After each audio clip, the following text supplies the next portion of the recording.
Irmãos, vamos ao primeiro livro de Reis, capítulo 3, versículos 16 em diante.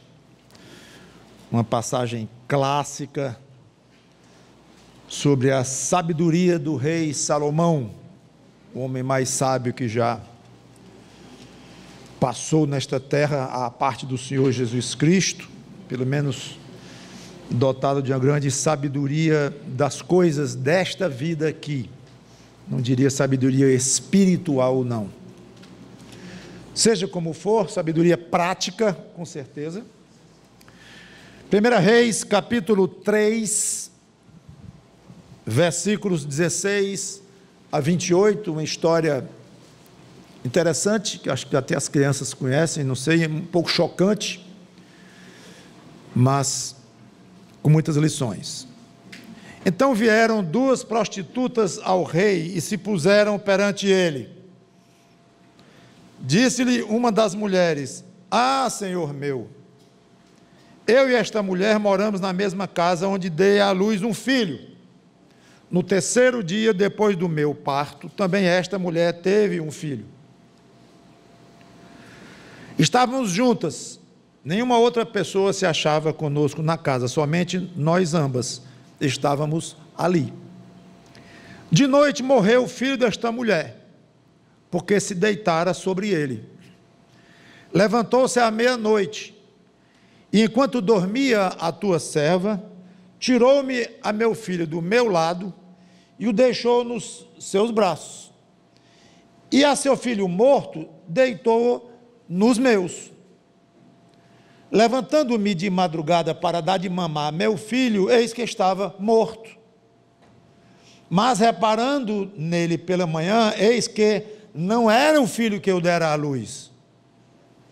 Então disse a outra mulher: Não, mas o vivo é meu filho, o teu é o morto. Porém esta disse: Não, o morto é teu filho, o meu é o vivo. Assim falavam perante o rei.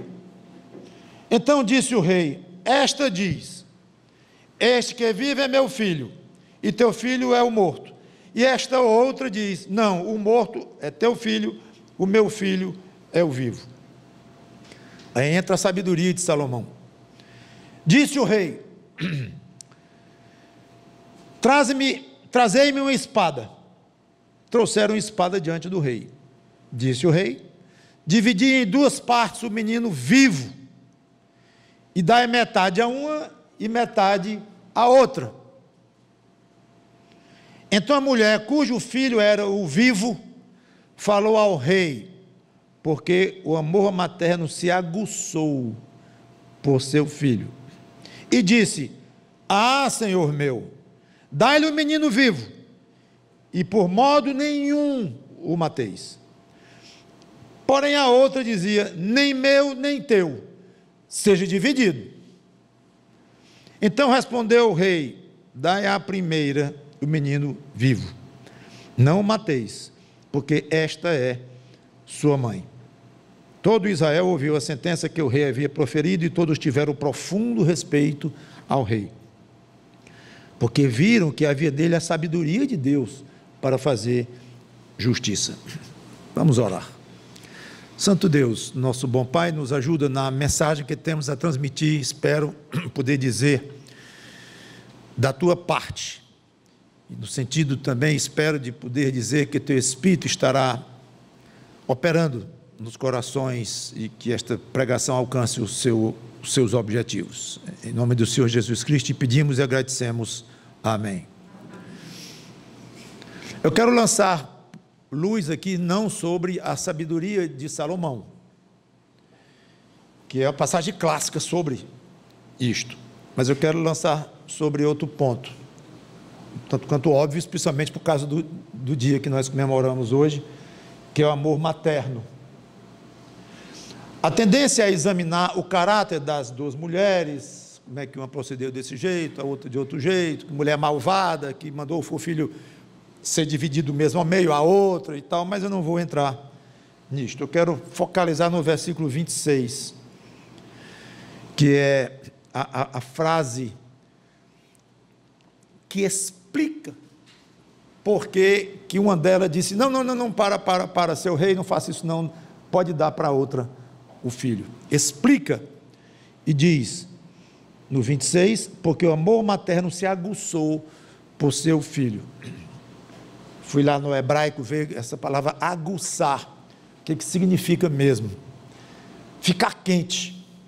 A origem dela é esta, o amor materno ficou quente, queimou dentro daquela mulher, ardeu, não havia quem segurasse aquele amor, e o instinto foi tão forte que o instinto sufocou outros sentimentos. Por exemplo, ela arriscou a vida, no caso de Salomão a julgar culpada.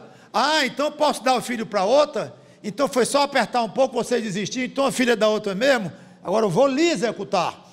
Um rei daquele podia tomar uma decisão a qualquer momento,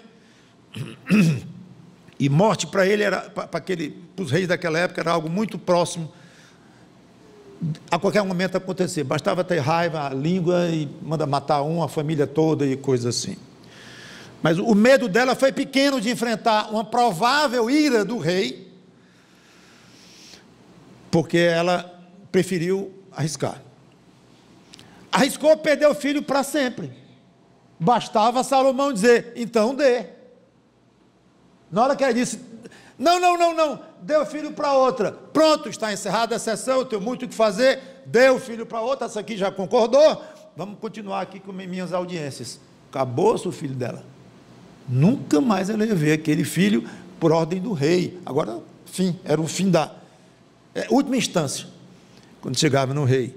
Então ela arriscou, por um triz, ela perdeu o filho dela, pedia para nunca mais ver, mas a dor provável foi vencida pela força do seu amor, que aliás é seguramente o instinto mais forte que a natureza conhece, é o amor materno. Não há um outro. E eu não digo da humanidade, que a humanidade conhece, eu disse a natureza, porque até os animais foram presenteados pelo Criador com a sublimidade do amor materno. Mesmo com o extremo egoísmo do ser humano, que é doente de orgulho, de vaidade, de egocentrismo, mas até o amor próprio, até o egoísmo doentio, carnal do homem, perde para o amor de mãe. O sacrifício pelos filhos, como aliás vimos aqui, mas é cantado em prosa e verso em todas as culturas, em todas as épocas, em todos os tempos. Em suma, em termos humanos, o amor materno é o exemplo máximo de amor conhecido.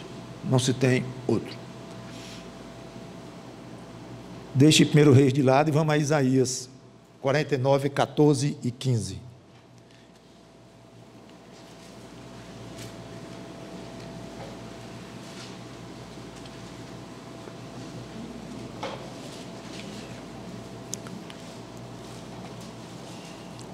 Como diria um advogado, né? Dito isto, vamos a Isaías 49, 14 e 15. Mas Sião diz, o Senhor me desamparou, o Senhor se esqueceu de mim. Acaso pode uma mulher esquecer-se do filho que ainda mama, de sorte que não se compadeça do filho do seu ventre? Mas ainda que esta viesse a se esquecer dele, eu, todavia, não me esquecerei de ti. Pronto. O amor de mãe agora encontrou um concorrente pesado. Humilhou o amor de mãe. Essa passagem se refere, de acordo com como nós entendemos, ao milênio, ao reino do Messias, quando seria restauradas as coisas nesta terra, de uma maneira especial em Israel, quando Cristo reinará. Então Deus está olhando para um período em que ele iria mostrar com toda a clareza o amor que ele tinha e tem, no caso, por Israel. Mas eu vou aplicar aqui do amor de Deus aos crentes, falando em termos neotestamentários, aos crentes salvos pela fé em Jesus Cristo. Tudo que nós acabamos de exaltar quanto ao amor materno ficou em segundo plano, quando comparado com o amor de Deus pelos seus filhos. Quando ele pergunta, acaso pode uma mulher esquecer-se do filho que ainda mama e tal, isso é uma pergunta retórica, porque a resposta óbvia é não. Todo mundo sabe o tamanho do amor materno. Então, acaso é possível uma mãe esquecer de um filho que ainda mama? Não, é impossível. Todo mundo sabe disso. Essa é a resposta óbvia. Então, o que Deus quer dizer é assim: pois bem, mesmo neste cúmulo, mesmo no absurdo, algo impensável de uma mãe desprezar um filho que ainda mama, mesmo assim, eu, todavia, não me esquecerei de ti. Ou seja, o amor de mãe é pequeno, comparado com o amor que eu, Deus falando, tenho aos meus filhos. O amor superior ao amor de mãe é forçosamente um amor divino. Porque já vimos, a humanidade não conhece, a natureza não conhece, a criação não conhece um amor maior do que o amor de mãe, pois apareceu um, e esse amor então é sobre-humano, é mais do que amor de mãe pelo filho. Em certa medida, o mundo todo já conhece esse amor de Deus. Qual é o versículo mais famoso da Bíblia? João 3,16. Vamos ler João 16. Eu não arrisco mais, na minha memória, nem João 3,16. Eu diria sim, mas eu não arrisco mais não. Já tenho passado cada vexame. Vai piorar. Porque Deus amou ao mundo de tal maneira que deu seu Filho unigênito, para que todo aquele que nele crê não pereça, mas tenha a vida eterna. Deus amou ao mundo de tal maneira. Alguns acham que esse mundo aqui é restrito aos crentes, aos eleitos. Há uma discussão em cima disso. Eu não concordo, embora seja, claro, seja absolutamente convicto, de ter apaixonado pela doutrina da eleição de Deus. Mas não creio que aqui este mundo esteja restrito aos eleitos. Há passagens em que se admite isso. Mas aqui, penso eu, que mundo é a humanidade. Que ao mandar Cristo vir ao mundo, Deus estava mostrando amor à humanidade inteira. E é claro aqui, quando diz, para que todo o que nele crê não pereça. Então ele afunilou aqui, ele mostrou amor a toda a humanidade. Alguns vão se beneficiar deste amor de Deus em ter enviado o seu Filho para morrer pelos pecados. Alguns vão se beneficiar, outros não vão. Então, não está incluída aqui nem o mundo inteiro, no sentido de que todos foram salvos, e o que está incluído nesse mundo aqui também não são só os eleitos. Mas, em suma, o mundo pode dizer que foi amado por Deus, ao Deus ter enviado o seu próprio Filho? Sim. Todo mundo, os perdidos inclusive, sim, como eu firmemente creio. Mas é sobre os salvos que esse amor é derramado de maneira especial, com infinita intensidade, e a Bíblia deixa claríssimo, em muitíssimas passagens, ela focaliza o amor de Deus sobre aqueles que temem a Deus, aqueles que aceitam Cristo, os que confessam seus pecados, se arrependem diante de Deus, ou seja, aqueles que passaram por um processo de conversão. Então a Bíblia fala mais, muito mais, do amor de Deus por esses, sem dúvida. E eu vou ler algumas passagens mostrando o amor de Deus pelos salvos em Cristo. Mas antes de fazer isso, eu quis deixar claro que alguém que não tem Cristo, pelo menos ainda, ou que nunca vai ter, vamos supor, e vai para o inferno mesmo, porque sem Cristo todos vão, mas mesmo assim, essa pessoa não pode dizer: eu nunca tive nenhum tipo de demonstração deste tal amor de Deus, que ultrapassa até o amor de mãe. Eu nunca tive, eu não tenho a graça da fé, eu não sou convertido, então se for para o inferno sem Cristo, para ir para o céu, tem que ter Cristo. Eu não tenho, então se eu for para o inferno, vou. Mas nunca conheci nada deste amor divino maior do que o amor de mãe. Errado.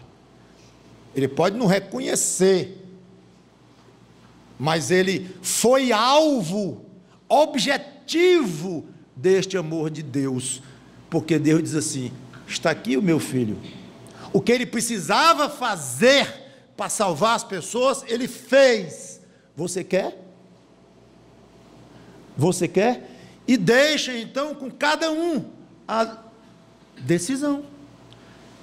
Vamos agora concentrar no amor de Deus, Deus Trino, cada pessoa da Trindade, por aqueles que são de Cristo. João 13:1. Eu não vou aprofundar as passagens, mas apenas panoramicamente mostrar o privilégio que um crente tem de ser alvo de um amor muito maior, mais especial, mais sacrificial do que o amor de mãe, que é o amor de Deus pelos seus filhos.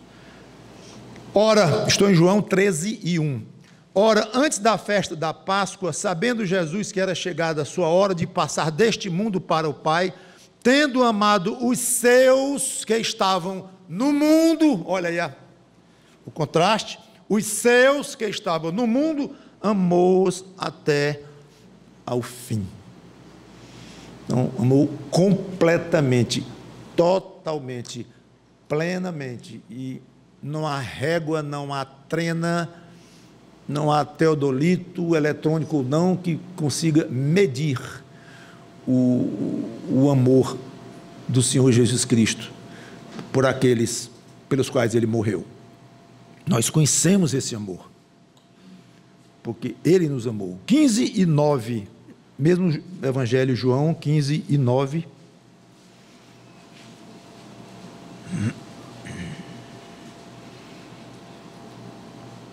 Como o Pai me amou, também eu vos amei. Permanecei no meu amor. Cristo falando. Romanos 5:5-8. Observem uma coisa interessante aqui, aqueles que gostam de grifar suas Bíblias, especialmente quando vem a Trindade.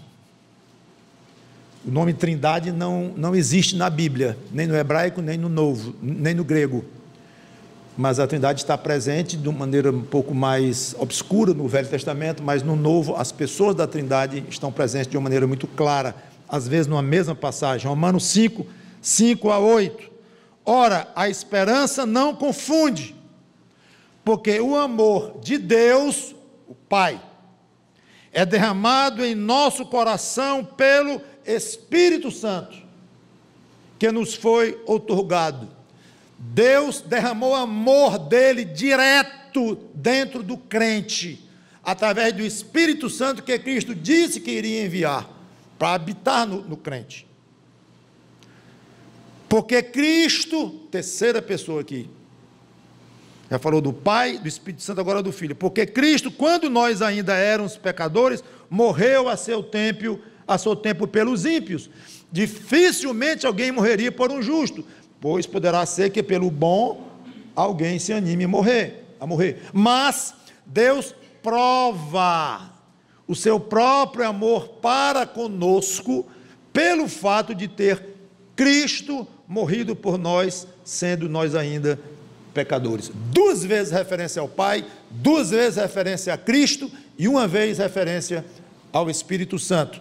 Então, toda a Trindade, deixando clara a revelação nas Escrituras de que o amor de Deus é fortemente derramado sobre aquele que pertence a Cristo. Ou seja, o crente, ele é alvo, ele é possuído por este amor, ele tem experiência prática do que é ser amado pelo próprio Deus. 1 João 3:1.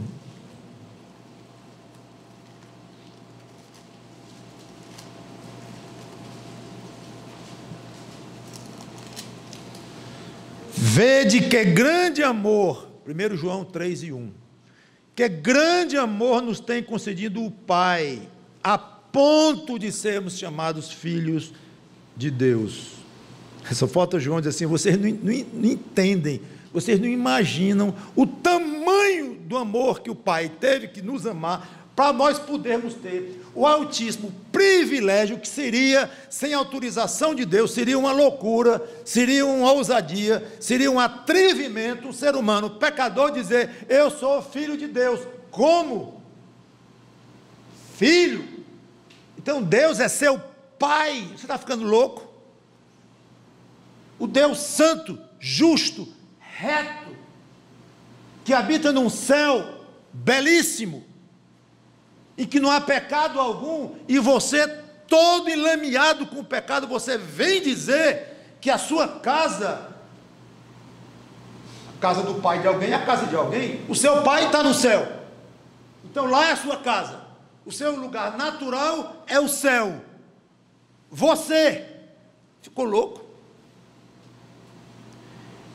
Então João quer dizer, vocês não podem imaginar não, o que passou por trás, o que aconteceu, o tamanho do amor deste Pai, para providenciar uma forma de vocês serem transformados de uma maneira tal, que podem dizer, sem estarem loucos, muito ao contrário, com o Espírito Santo dentro de vocês, vocês podem dizer com toda propriedade e com ousadia, atrevimento não, mas ousadia, fé, confiança, sim, eu sou filho de Deus, sim, Deus Santíssimo é o meu Pai, sim, meu lugar é o céu, minha família está no céu, sim, o céu é minha casa mesmo, não estou louco, não, muito ao contrário, estou dizendo isso pelo poder do Espírito Santo. Então é isso que João quer dizer. Veja quão grande amor o Pai tem nos concedido. A gente lê esse versículo aqui, nem pensa nisso, né? Mas é isso que aconteceu, é um amor muito grande. Já estou me complicando aqui com passagens que eu estou selecionando, porque por mim eu leria todas e falava bastante, mas vamos lá. 4:10, 4, 9 e 10.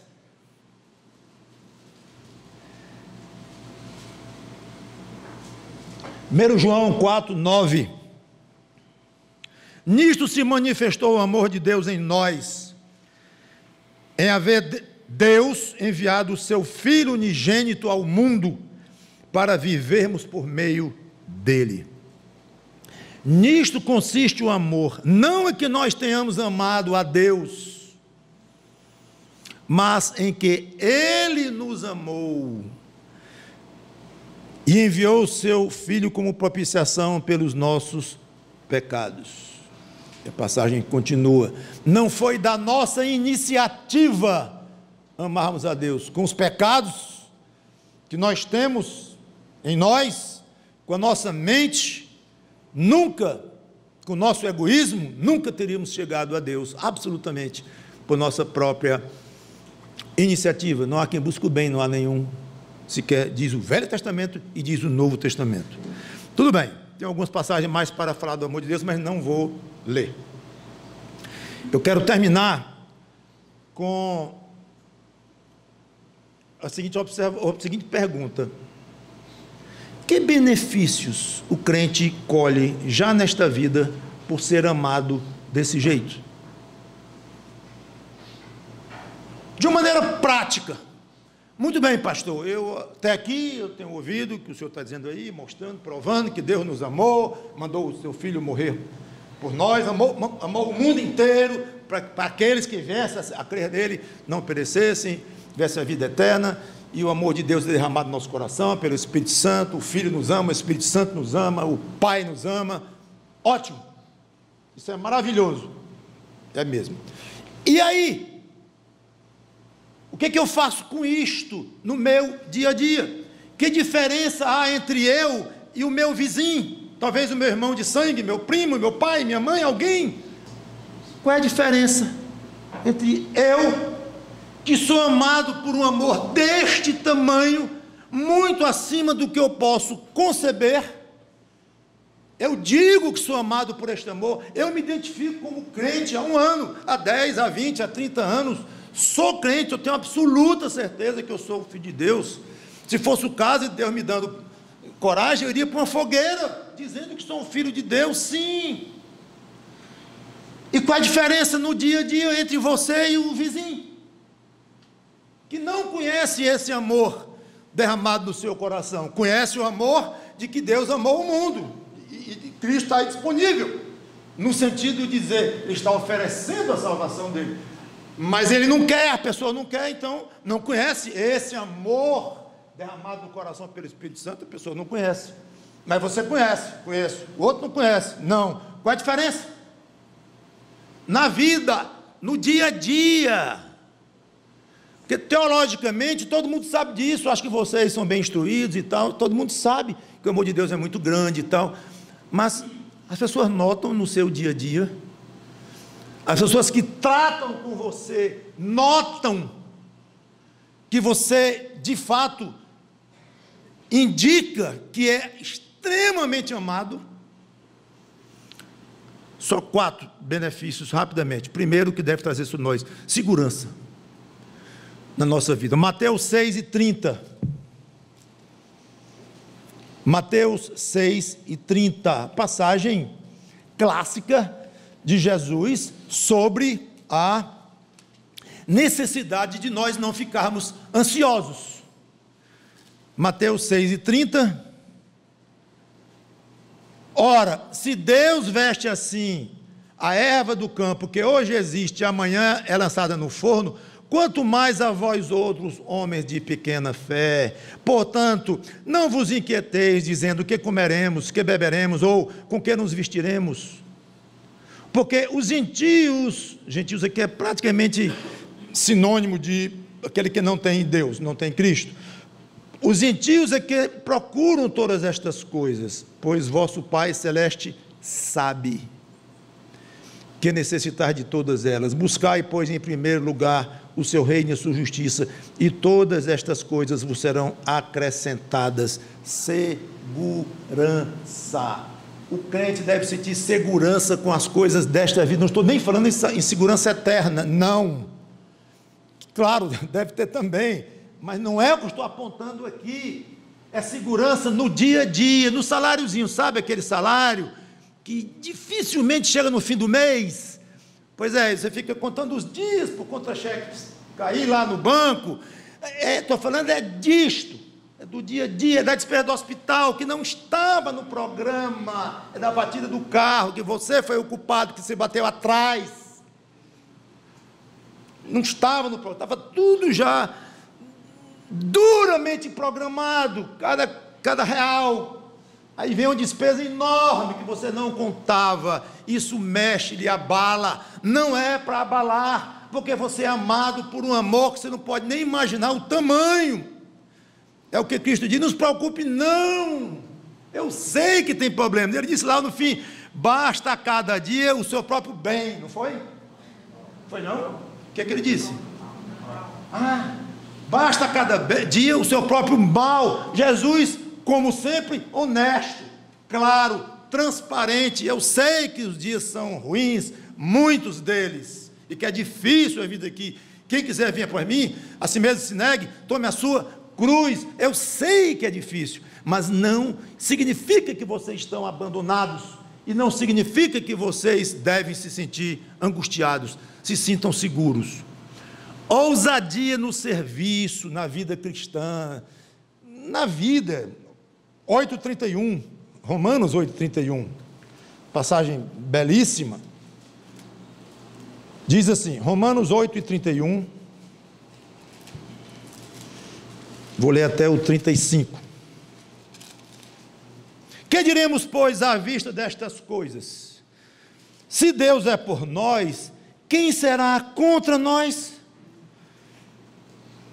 Aquele que não poupou o seu próprio filho, antes por todos nós o entregou, porventura, outra pergunta retórica, porventura não nos dará graciosamente com ele todas as coisas? A resposta óbvia é, claro que sim, que ele vai dar.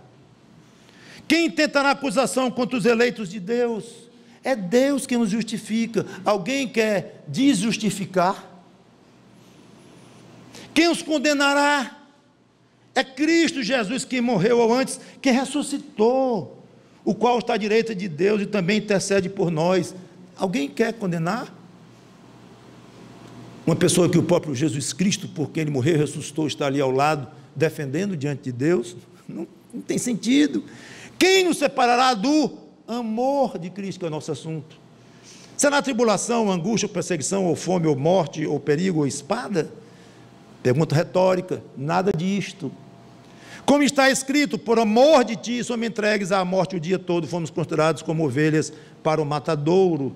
E a passagem continua, ou seja, sejam ousados no serviço, na vida, no dia a dia. Ninguém vai, na certeza da vida eterna, tudo aqui inclui. Sejam ousados. Não há quem vá reverter a justificação de vocês. Não há. Não se preocupe, não tem quem vá condenar vocês. Vão tentar condenar vocês. O diabo está lá se opondo o tempo todo. Mas Cristo é o nosso advogado junto a Deus. Nosso intercessor está lá defendendo com o sangue dele, o trabalho dele pela nossa salvação. Não se preocupem, não. Sejam ousados. Ah, mas se eu fizer isso, eu posso ser preso. Faça, se for algo que você está consciente de que Cristo quer que você faça, que envolve o trabalho de Deus, envolve a pregação do reino de Deus, e você tem paz no coração, pode ter medo, mas paz de que aquele é o rumo, vença esse medo e vá, seja corajoso. Nada vai, mas eu posso morrer, mas nem a morte lhe separa do amor de Cristo. O amor de Cristo está colado em você, muito mais do que você pensa, na vida, na morte, na tristeza, na alegria, na riqueza, na pobreza, em qualquer situação, no leito do hospital, tomando um banho de mar de férias, está colado em você o amor de Deus. Então não se deixe travar na sua vida, seja amplo, seja largo, seja corajoso, seja ousado, porque nada vai separar você, crente, do amor de Deus. Vontade de retribuir, Filipenses 3, 7 a 9, estou quase encerrando. Filipenses 3, 7 a 9, diz assim: mas o que para mim era lucro, isso considerei perda, por causa de Cristo.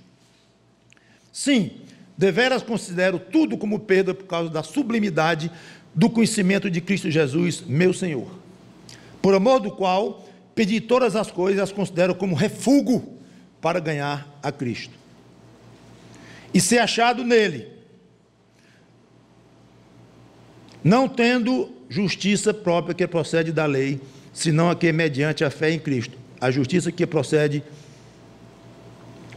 de Deus, baseada na fé. Acho que essa passagem não prova o que eu queria, que era a vontade de retribuir, deve ser uma outra referência, mas o fato é que o crente tem vontade de, do jeito que ele é amado, ele tem vontade de amar a Deus e amar aos outros, como Deus manda.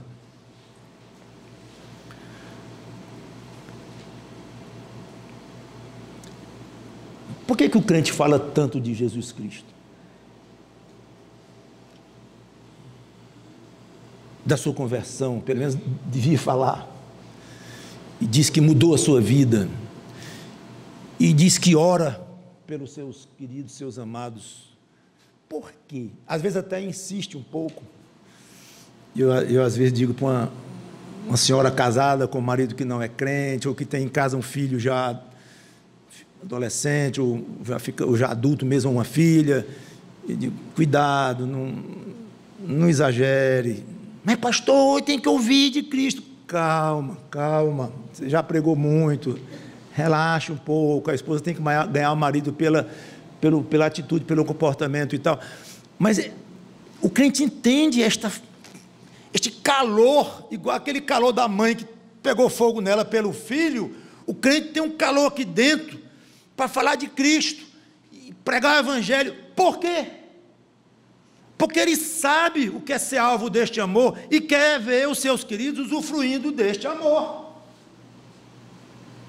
Existe uma forma de você querer mais conforto, segurança, tranquilidade, paz, do que ver o seu querido, sua querida, nos braços de Cristo, de uma forma tal que nada do mundo, nem a morte, vai separá-lo mais do amor de Cristo. Então o crente, às vezes ele passa por insistente, chato, desagradável e tal, e é bom pedir sabedoria mesmo a Deus, para ter equilíbrio nessas coisas. Mas a origem desse calor do crente falar é esta, é que ele quer ver o seu marido, sua esposa, seu filho, seu amigo, até o inimigo, conhecendo Cristo. Encerrando, é muito bom um filho se sentir protegido pelo amor materno, voltando ao amor de mãe.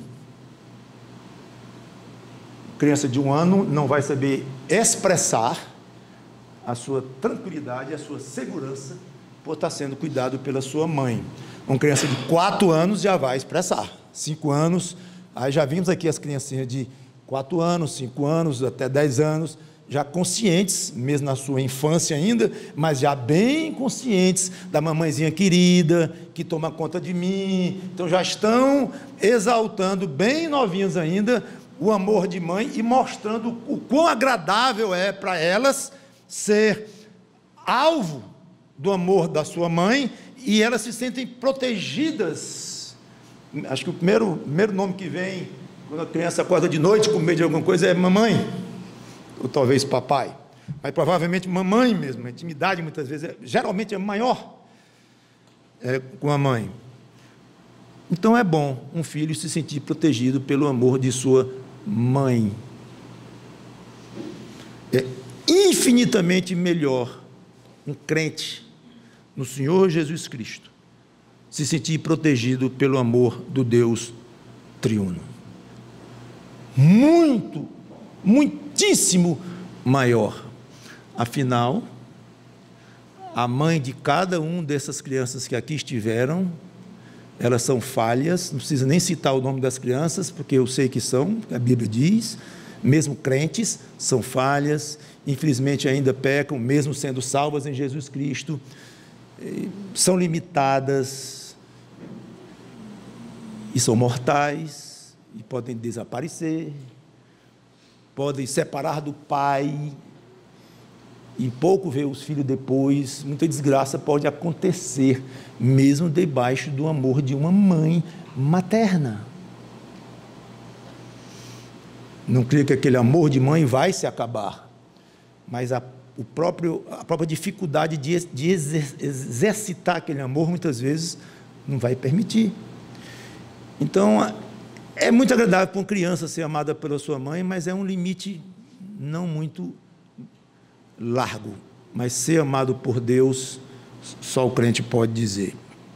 Se você é crente, meu irmão, minha irmã em Cristo, e sua mãe também é crente, que alegria, se alegre nisto, agradeça a Deus pela salvação sua, da sua mãe, e mesmo que ela já tenha partido, mas se partiu em Cristo, você sabe, pode continuar alegre, porque mesmo com saudade, mas alegre, porque sabe que ela está no céu, e lá você vai se encontrar com ela breve. Se sua mãe não é crente ainda, peça a Deus por ela, intensamente. Fale de Cristo para ela, mas talvez mais importante do que falar de Cristo para ela é você viver de uma maneira coerente com o que você diz que é, agora, no caso, crente em Jesus Cristo. Sua mãezinha não é tola. Então, se você diz que é crente e que ora por ela e fala o evangelho para ela, mas se você vive uma vida que não é coerente com aquilo que você diz, vai perder muito efeito no coração dela, vai entrar dúvidas, questionamentos. Então, meu conselho, ore por ela, pregue a ela, mas especialmente dê a ela um testemunho lindo de alguém que realmente tem Cristo no coração e que é amado por Deus. Finalmente, a você que é mãe, crente, cujo filho não é crente ainda, jogue todo o seu amor de mãe nas suas orações pelo seu filho que ainda falta conhecer Cristo, no seu testemunho de vida, na sua coerência de vida cristã. Mesmo conselho. Não há maneira mais, não um procedimento melhor, mais apropriado para uma mãe crente que quer ver o seu filho convertido, que isso é tão comum hoje em dia, e mães que sofrem anos e anos e anos esperando a conversão do filho. Pois ore por ele, fale de Cristo para ele. Se ele disser, não aguento mais você falar de Cristo para mim, respeite, não fale mais, ore e viva como crente. Parabéns a todos todas as que são mães aqui, parabéns a nós que temos nossas mães vivas e crentes, como eu tenho a minha, com muito privilégio, viva, crente, saudável, na primeira fila aqui, com a minha mãe Carminha, é um privilégio muito grande. Então, graças a Deus, os que têm esse privilégio, e os que não têm, orem a Deus e peçam a Deus por suas mães, e nunca deixe de agradecer a Deus todo dia. Senhor, obrigado pelo amor da minha mãe, mas muito mais obrigado pelo teu amor para comigo, provado através do teu Filho Jesus Cristo, que veio morrer, ressuscitar e voltar ao céu por mim. Vamos orar. Obrigado, Senhor Deus, pela tua palavra, obrigado por este dia, obrigado pelo que eu tentei expressar aqui, que, como eu orei no início, que o teu Espírito Santo aplique a cada coração o que foi aqui colocado, para a honra e glória do teu Filho Jesus Cristo, que muito nos amou, muito mais do que um amor de mãe. Em nome dele, amém.